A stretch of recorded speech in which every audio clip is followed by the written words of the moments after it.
Hey everybody, welcome back to RotoCurve.com. I'm Josh Collacchi here to discuss Week 15 tournament picks on FanDuel. Now, tournaments are the GPPs, the guaranteed prize pools. These are the ones where you can enter $1, $2, 5, 10, 25, however much is available, and you can have a chance to win a big prize. Now, in order to do this, you're going to have to take some risks. You're going to have to take some guys that are lower owned, some guys that have some relatively low floors, but they do have high ceilings. So that's exactly what we're looking for. We're looking for the most possible points that you can get at your given position. So without further ado, let's get into it. Two quarterbacks I like this week in tournaments are Matthew Stafford and Phillip Rivers. Also like Drew Brees as well, but we'll discuss Stafford and Rivers here first. I like Stafford because he's probably going to be one of the most targeted players in cash games, but I don't necessarily see him as a cash game player simply because of the volatility and the fact that his price is too high for me. But I do like him as a GPP player because of an excellent matchup against the Saints. We've discussed the Saints against quarterbacks all season long, and they've just kind of continued to deliver in terms of fantasy points allowed.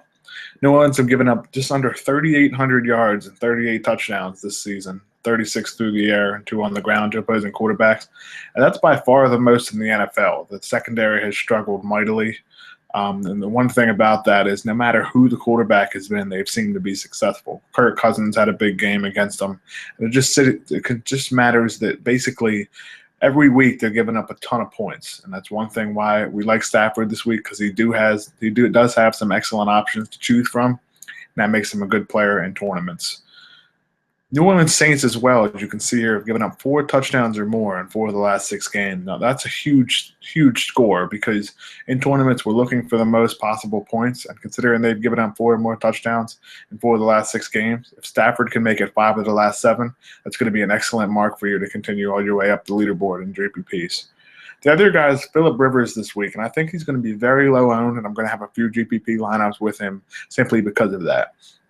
You've heard us discuss about recency bias before in fantasy sports, and what this means is people are looking at the past and looking what they've done in the past few weeks, and they kind of use that as their sole research point. Now, if you look at Rivers' last few games, he has not been good. He only has 1 game over 15.2 FanDuel points in the last 5. But if you look at some of the teams he's played, he's faced some excellent defenses like the Broncos, like the Chiefs, the Minnesota Vikings as well. So he's not necessarily been as bad as you would like to think. And this week he has an excellent matchup again. I think he's going to be one of the better GPP options because of his own percentage, and his price is 7,400 against the Miami Dolphins. Dolphins have given up 4 touchdowns in a game 3 times this season, including twice in each of the last 3 weeks, or twice in the last 3 weeks to the Jets and the Giants. With Rivers' weapons returning, Antonio Gates is getting healthier, Ladarius Green is there, Stevie Johnson and Dontrell Inman should return this week. I think he's going to make for a sneaky option in GPPs at just 7,400, so be sure to consider a little Chargers stack in your tournaments. Moving on to running backs, 2 guys I like this week in tournaments are Jeremy Hill and Lamar Miller. I want to discuss Miller first, and then we'll get into Hill. If Miller was guaranteed carries, he would be close to a cash game option for me each and every week. But for some reason, the Dolphins just aren't giving him the touches. Last week, we saw him carry, I believe, 12 times for 2 touchdowns in the first half.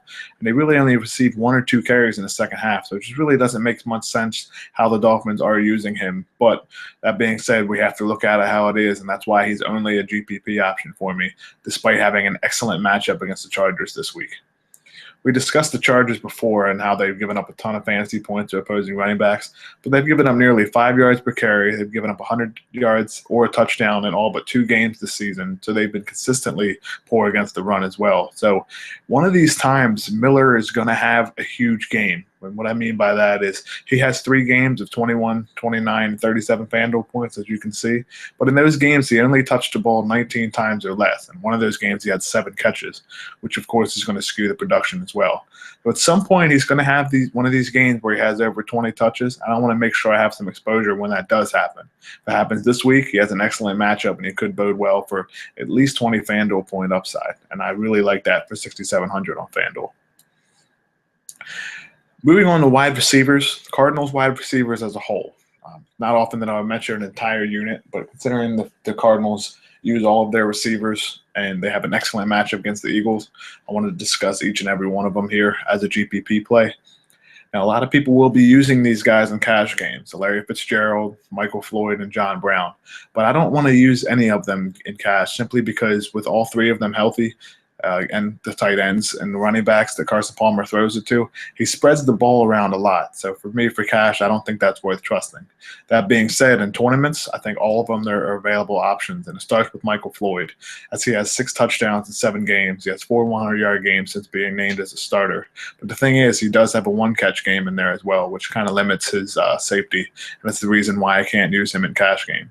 But in GPPs, it starts with him. I think a Palmer to Floyd connection. And if you wanted to throw John Brown in there as well, who will be facing a struggling Eagles slot cornerback situation as well. So if you like to use 2 receivers in a stack, I think Floyd and Brown would be the one to use, as Larry Fitzgerald is more of a catch and first down, move the chain guy since Michael Floyd has returned. But all 3 of them are viable options and a terrific matchup against the Eagles. The next guy is Doug Baldwin, who luckily we've been on the train for a few weeks of him since the Seattle Seahawks have begun throwing the ball more, and he's really just been excellent. Last 3 weeks, he has 17 catches for over 310 yards and 8 touchdown passes or 8 touchdown receptions. He has 11 touchdowns so far on the year, which is among the leaders in the NFL. Now, why am I not using him in cash?